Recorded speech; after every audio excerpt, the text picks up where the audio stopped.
ഈ കാണുന്ന ട്രിക്കിന്റെ പേര് അറൗണ്ട് ദ വേൾഡ് ആണെന്നുള്ളത് അറിയാലോ. അങ്ങനെയാണ് അറൗണ്ട് ദ വേൾഡ് തന്നെ പല വിധത്തിലുണ്ട്. ഉദാഹരണത്തിന് നെയ്മർ ചെയ്തുകൊണ്ടിരിക്കുന്ന Touzani around the world. So outside around the വേൾഡും ക്രോസ് ഓവറും ഒരുമിച്ച് ചെയ്താൽ കാണാൻ ഇങ്ങനെ ഇരിക്കും. ഇനി ഈ രണ്ട് ട്രിക്കും ഇടയിൽ എക്സ്ട്രാ ടച്ച് ഇല്ലാതെ ചെയ്യുമ്പോഴാണ് ടൊസാനി അറൗണ്ട് ദ വേൾഡ് ആവുന്നത്. സോ ടൊസാനി എന്ന് പറയുന്ന ഫ്രീ സ്റ്റൈലർ ഈ ഒരു ട്രിക്ക് ആദ്യം ചെയ്തുകൊണ്ടാണ് ഇതിന്റെ പേര് ഇങ്ങനെ ആയത്. നമ്മുടെ നാട്ടിൽ നിന്ന് വല്ല സസ്യസുഖങ്ങൾ ചെയ്യാതിരുന്നത് ബാക്കി.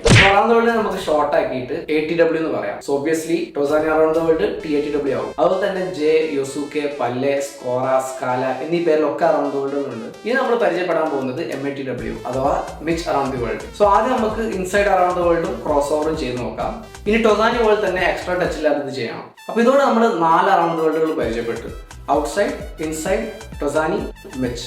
സോ ടൊസാനിയും മിച്ചും ഏറെക്കുറെ സെയിം ആണെന്നുള്ളത് മനസ്സിലായല്ലോ. ഈ രണ്ട് ട്രിക്കിനെ ഡിഫറെന്റ് ആക്കിയത് ഇൻസൈഡ് ഫൂട്ടും ഔട്ട്സൈഡ് ഫൂട്ടും ആണ്. അപ്പൊ ഇനി നമുക്ക് ഔട്ട്സൈഡും ഇൻസൈഡും കമ്പൈൻ ചെയ്ത് നോക്കാം. ഇത് രണ്ടും കമ്പൈൻ ചെയ്യുന്നതാണ് മിറർ അറൗണ്ട് ദി വേൾഡ് എന്ന് പറയുന്നത്. അപ്പൊ ഇതോടെ ബേസിക് കോൺസെപ്റ്റ് കഴിഞ്ഞു. ഇനി നമ്മൾ നോക്കാൻ പോകുന്നത് കുറച്ചും കൂടി അഡ്വാൻസ്ഡ് ആണ്. അതോട് നന്നായിട്ട് കോൺസെൻട്രേറ്റ് ചെയ്യാം. ഇനിയുള്ള രണ്ട് ട്രിക്കിനും ഹാഫ് അറൗണ്ട് ദി വേൾഡ് അറിയിക്കണം, ബോത്ത് ഇൻസൈഡ് ആൻഡ് ഔട്ട്സൈഡ്. നേരത്തെ നമ്മൾ രണ്ട് ട്രിക്കിനും അറൗണ്ട് ദി വേൾഡിന് കൂടെ ക്രോസ് ഓവർ ആണ് ചെയ്തത്. അപ്പൊ ഇനി നമ്മൾ ക്രോസ് ഓവറിന് പകരം ഹോപ്പ് ദി വേൾഡ് ഉപയോഗിക്കാൻ പോവാണ്. സോ ഹോപ്പ് ദി വേൾഡ് വരുമ്പോൾ ട്രിക്കിന്റെ പേരിന്റെ കൂടെ ഫ്രണ്ടിൽ ഹോമി എന്ന് വരും. അപ്പൊ ടൊസാനി ഹോമി ടൊസാനി ആവും, അതുപോലെ മിച്ച് ഹോമി മിച്ച് ആവും. സോ ഇനി നമുക്ക് ഔട്ട്സൈഡ് അറൗണ്ട് ദി വേൾഡും ഹോപ്പ് ദി വേൾഡും ചെയ്യാം. ഇനി ഇത് രണ്ടും എക്സ്ട്രാ ടച്ച് ഇല്ലാതെ ചെയ്യുമ്പോൾ ഹോമി ടൊസാനി ആവും. അതുപോലെ അടുത്ത് നമുക്ക് ഇൻസൈഡ് അറൗണ്ട് ദി വേൾഡും ഹോപ്പ് ദി വേൾഡും ചെയ്യാം. എക്സ്ട്രാ ടച്ച് ഇല്ലാതെ ചെയ്യുമ്പോൾ ഹോമി മിച്ച് ആവും. ഇനി ഒരു സ്റ്റെപ്പ് കൂടി ഡിഫിക്കൽട്ടി നമുക്ക് കൂട്ടാം. നമ്മൾ ഈ ട്രിക്ക് ആൾട്ട് ചെയ്യാൻ പോവുകയാണ്. സോ എന്താണ് ആൾട്ട് പറഞ്ഞുതരാം. നേരത്തെ നമ്മൾ ട്രിക്സ് സ്റ്റാർട്ട് ചെയ്ത് അറൗണ്ട് ദി വേൾഡിലാണ്. പക്ഷേ ഇനി നമ്മൾ ഹോപ്പ് ദി വേൾഡ് കൊണ്ടാണ് ട്രിക്സ് സ്റ്റാർട്ട് ചെയ്യാൻ പോകുന്നത്. കൺഫ്യൂസ് ആയെങ്കിൽ ടൊസാനി എക്സാമ്പിൾ എടുത്ത് ഞാൻ ബ്രേക്ക് ഡൗൺ ചെയ്ത് പറഞ്ഞുതരാം. സോ ടൊസാനി എന്ന് പറഞ്ഞാൽ outside around the world plus cross over not touch അല്ലെ. അങ്ങനെയാണ് ഫസ്റ്റ് അറൗണ്ട് ദി വേൾഡിന് പകരം നമ്മൾ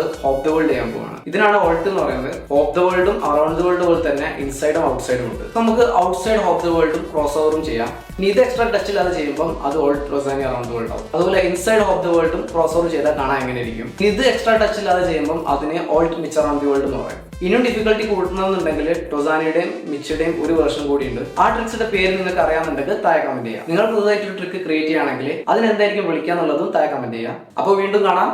ബൈ.